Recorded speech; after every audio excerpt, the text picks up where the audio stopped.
This final piece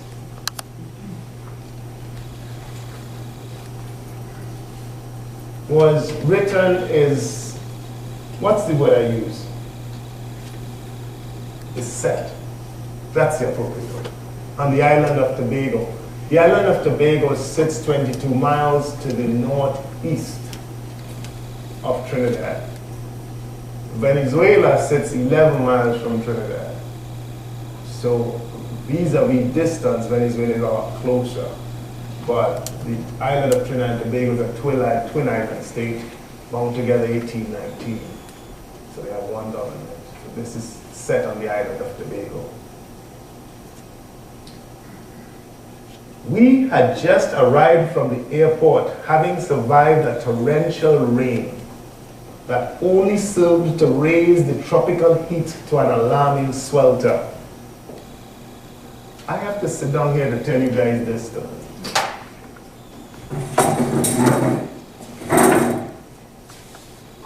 The plane was half an hour late for a 20-minute island-to-island hop.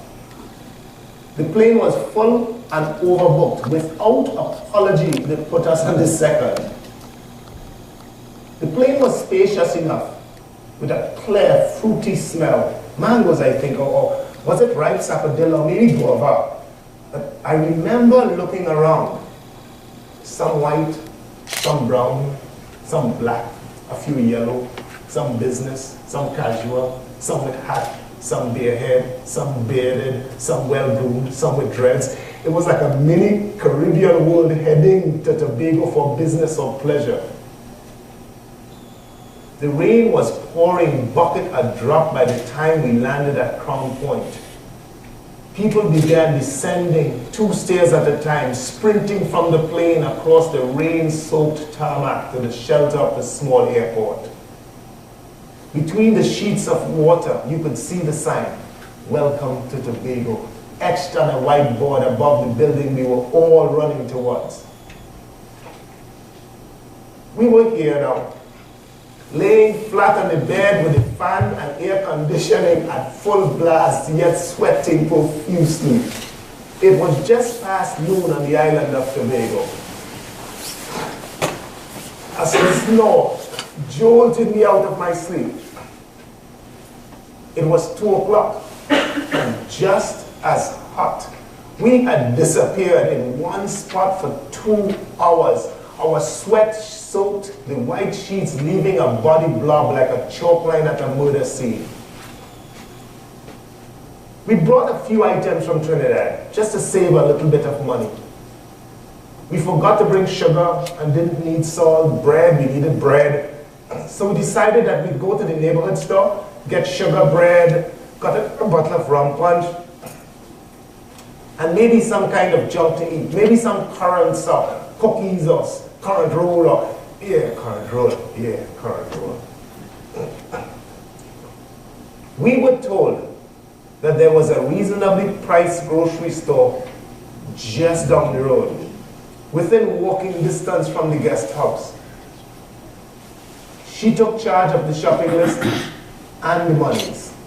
For me alone, I'd buy 2 bottles of rum punch and be done with it. She knew that, so she held on to both the list and the money. We slipped on our flip-flops. I grabbed the keys off the table, stored them in a side pocket of my cargo pants. One final check and we were ready to go. Door opened, we exited, door locked.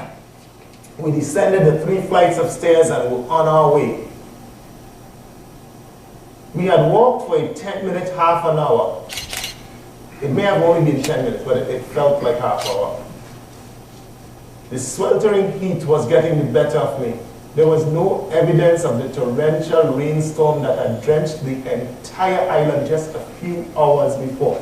It was so hot, and there was no sight of this place. Where is this grocery? They told us it was just down the road. This is a cruel joke, a very cruel joke. They said walking distance, didn't they? Who doing this kind of walking? I was complaining. I contrived any reason to stop. Even for a few seconds, I would stop to cross the street Even though there were no cars within a mile of the intersection, I would stop to ask direction. I would stop to tie my shoelaces. I would feign any reason to stop, even if it was just for...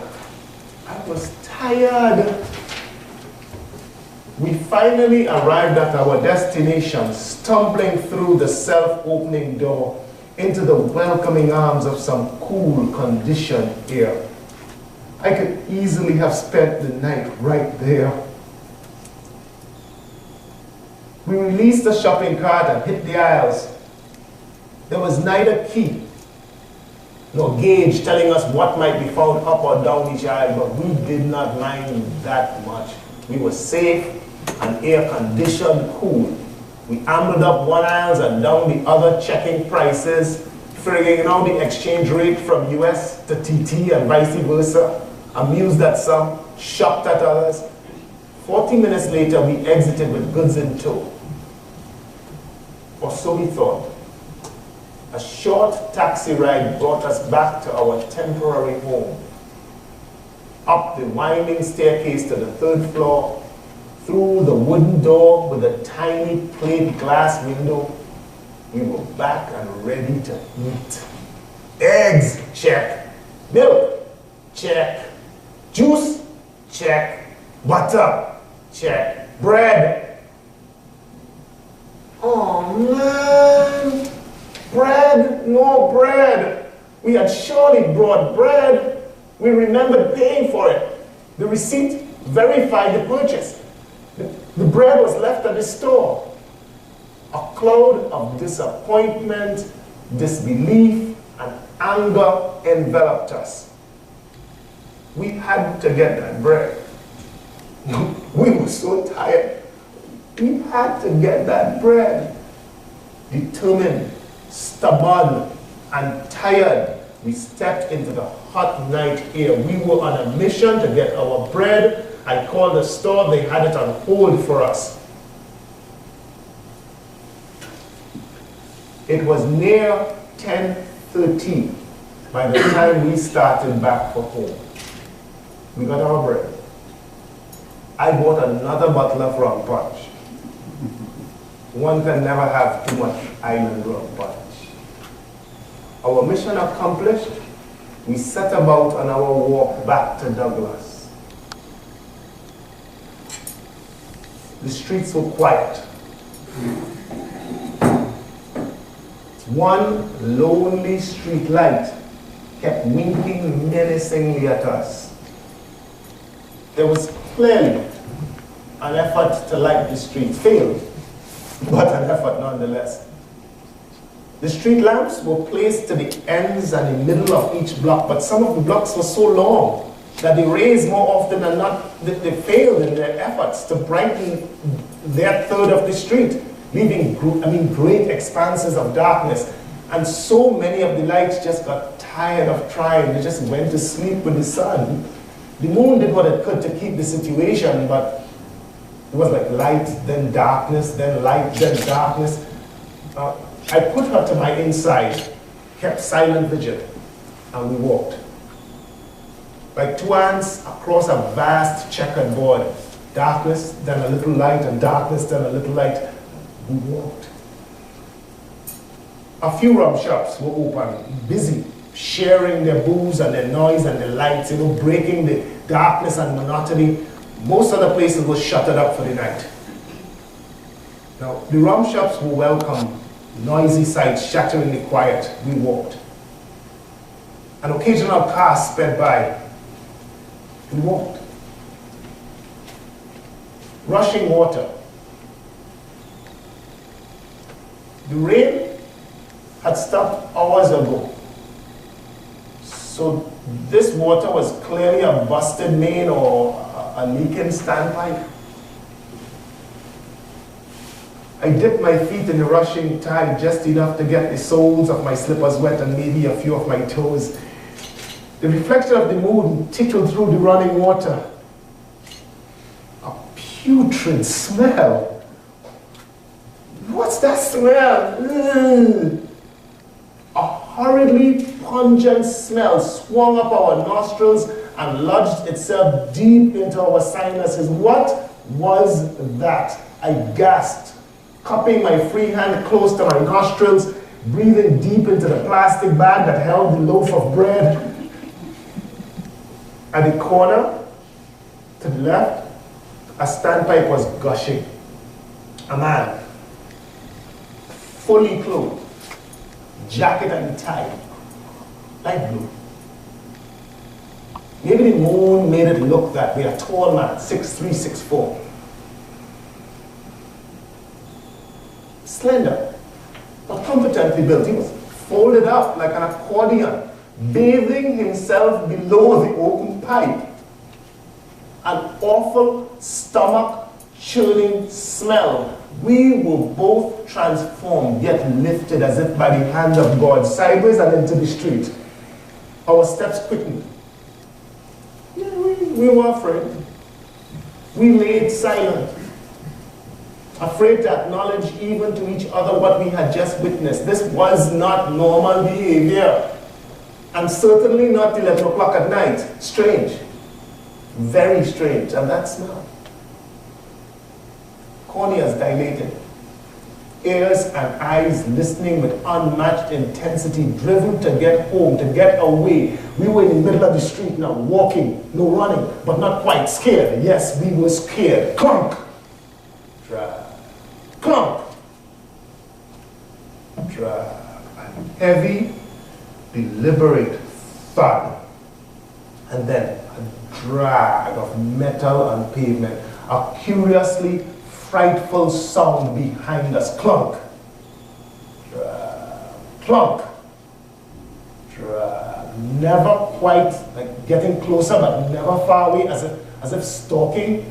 I gripped her, or maybe she gripped me, fingers blue, lips white, head pounding, breath staccato. We surged into the light of a rum shop. Its irreverent and inebriated worshippers sat lazily sipping, telling tales of catching whales and snaring dragons, tales of valor and vibrance told in every rum shop, every night, of every day, of every year, in every nook, on every cranny, in every culture. Even the Martians, I am sure, have their tales of valor and methods of drunkenness. Another round of rum on a bigger tail, a bigger fish. We scurried into the light, thinking to delay for safety, but home was our post. We must get home. There he day! Yelled one tilted patron, his angled body and clouded eyes looking squarely in our direction.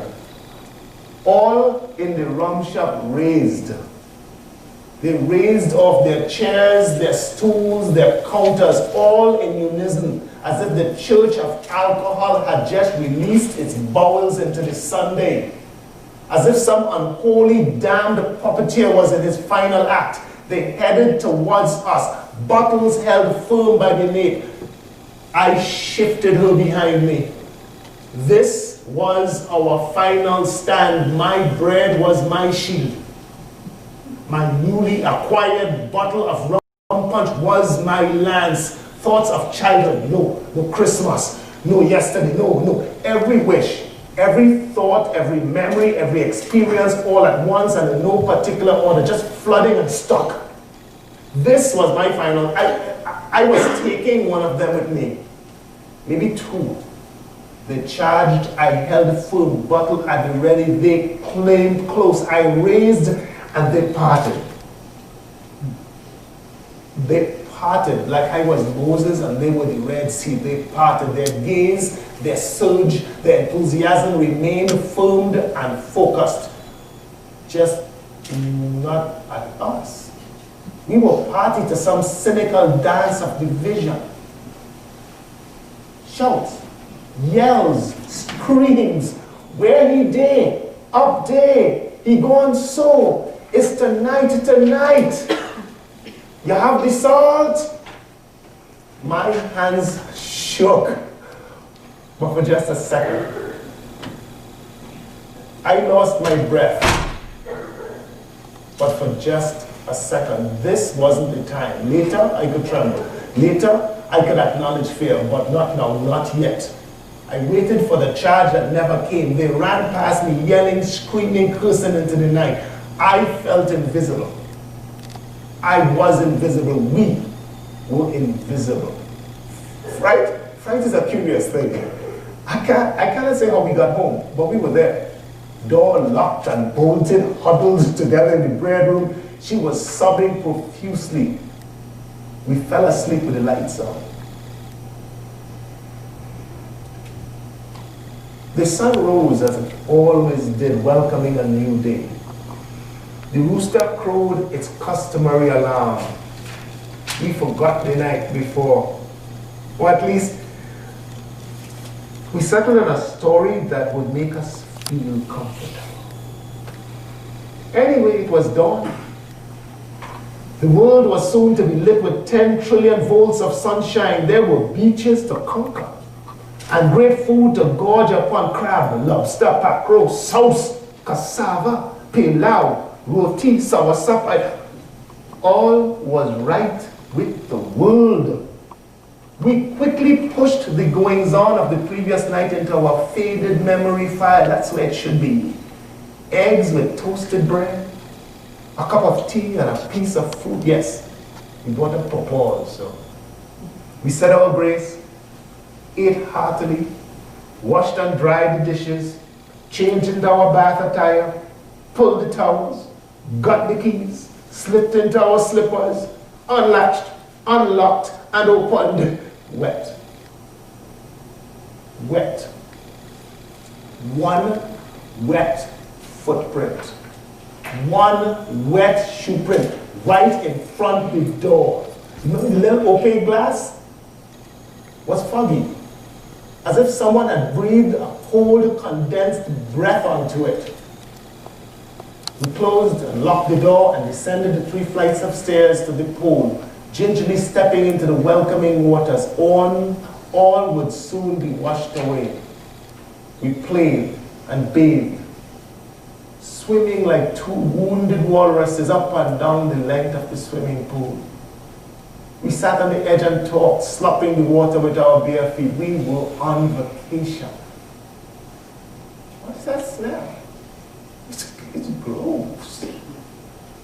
It felt like a haze just crawled over the entire length and breadth of the pool.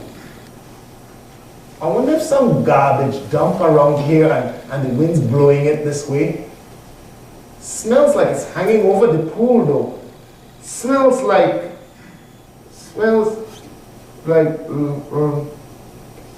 last night. Ha! We laughed uncomfortably together. We exited the pool, wrapped our towels around us, and began to ascend to our 3rd floor hideaway. Now on the 2nd floor landing, we paused. Douglas, the owner, he was sitting in this vast expanse of a gallery enjoying breakfast with his wife. Morning, morning, morning, morning. Pleasantries were exchanged. How was your first night? Slept well? I recounted the happenings of the night before and of the single footprint outside the door earlier. He listened with a knowing smile, nodding ever so often. I leaned over the banister, searching deep into his eyes once as his smile betrayed that. He rested his morning paper to the far edge of the table, put down his cup of hot cocoa, leaned on the chair handle, stood and walked across to where we stood. The landing was 1 step up, and he was not a very tall stature, so our eyes met squarely. Douglas began. Many, many years ago, water would come and water would go. We would get water for some hours, and then for days the pipes would run dry. We would have to catch buckets at the standpipe around the road out there. That is why I bought those 12 tanks up there. See those 12 tanks in the back? I had seen them. Actually, I took a picture of them just 1 day earlier, and a fire that was climbing fiercely outside our back door. I've seen them, but that was not at issue now. He was giving us a life story. We just wanted the crib notes. I want the short version. Just tell me. Douglas continued. Well, there was this man. He used to own a funeral home up the hill, just past police there. And sometimes, when water boiled, John, that's his son name, would place the dead body in a wheelbarrow and bring it down to the standpipe to bathe and get it ready for burial. I tilted my head to the side like, like a dog trying to comprehend the utterances of his master or mistress. To me, this was strange behavior. It made no sense. But here was a man, okay, standing, looking my wife and me straight in the eyes and sharing this story as if it was normal, everyday, common, expected, accepted behavior. Who in their right mind would take a dead body, put it in a wheelbarrow, and bring it down to a standpipe to bathe? Douglas continued. Everybody in the village knew that he was a little crazy, but he was the best in Tobago at preparing bodies for funeral. The boy crazy like hell, but good at preparing bodies. He had those people looking like this. You wouldn't believe it's dead, they're dead. They just look like they rested nice in the coffin. Every hair on the back of my neck stood at attention. I swallowed hard. I could feel my body running cold. Douglas continued, totally oblivious to the color draining from my face. This place could be dry as the desert. That standpipe would have water. Well, this one day about 4 or 5 years ago, his voice trailed off for a while. You could see he was thinking, as if trying to ensure that he had the date correct. Was it 4 years? Was it 5 years? Who knew? Who cared? He continued. Either the year before or the year after I put in them times here, must be 5, 6 years ago, John them had 2 burials to do on the same afternoon. Water gone, as per usual in this place. So John put the body them in the wheelbarrow and bring them down to the standpipe for bathe and for fix up for burial. They say that he bathed one body under the standpipe. He take it back up the hill, prepare it, fix it up nice, put it in the coffin, slide the coffin into the hearse, and transport it in a big old wagon they had to the church for ceremony and viewing. Well, the boy come back to do the same thing with the second body. But for some reason, this one time, when he opened the casket for the family and them to view, no body in there. The body gone missing. I swallowed hard. My throat was dry, my lips felt parched, my hair just flopped to the other side. There was very little that I was in control of now. They never found the body.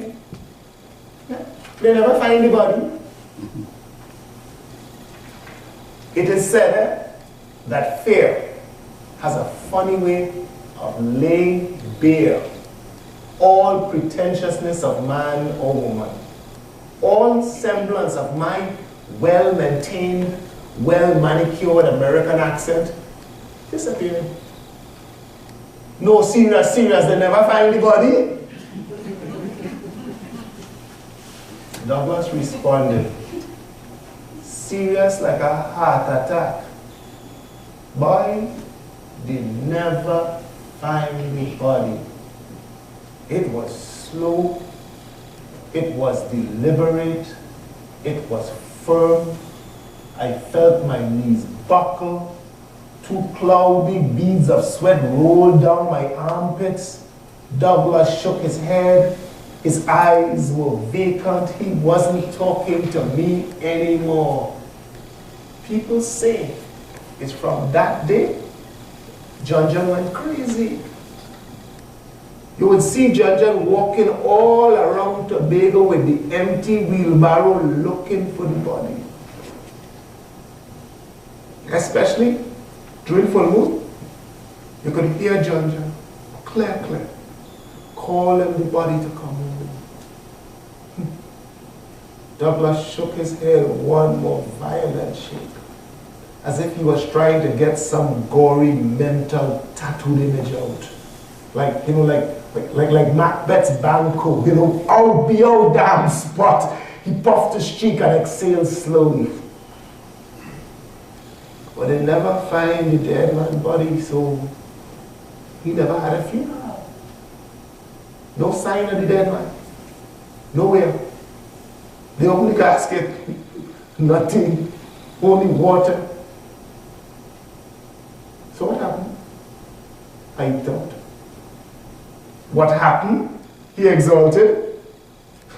Well, every year, on the anniversary of his death, people say that he does dress up in his full burial suit. And he's go bathe himself under that very standpipe. Believe, don't believe. My mouth was agape. My face was flush. What did he die of? My lips released involuntarily. Sugar, came the quick reply. He had bad sugar. The doctor had to amputate the right leg from the knee down just to save the boy's life. They placed a steel stump for him to walk with. Whoa. The noise of the night just kind of like rushed back to me. Could it be? Douglas continued. The whole leg began to rotten so bad that the poison spread to his blood. He lasted about 2 months after that operation and dead right after that. My brain recollected the smell. The smell of rotting flesh from the night before and the pool earlier. They never found the body. So I pulled myself together long enough to ask, so why is he still here? Why does his soul not go to rest? Douglas searched deep into my psyche with his eyes like was I ready to hear this? He twisted his mouth in pensive stoops, side to side and back again, placing his hand on the concrete banister just close enough for his little finger to touch mine.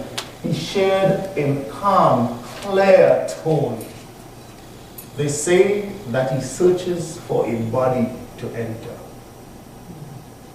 They say that his soul is not done with this world. They say that he keeps seeking a body to enter. They say that he died before his time. They say that the souls of the people that died before their time wander the earth looking, searching for a body to carry it to its final resting place. It needs a body, young man. It is looking for a body to carry its soul. But why was he following us? The question rang loudly in my head. Why us? The smell that hovered over the pool, the single footprint outside the door, the opaqueness of the glass in the tiny door window. Why was he following us? I thanked Douglas and slowly started to drag myself up the final flight of stairs to our room. No words were exchanged. Our minds were racing. It just did not make sense. It had to be a story, right? Some sick joke. But what about that smell? Whatever. The sun was up, the bay was warm, it would all soon be gotten.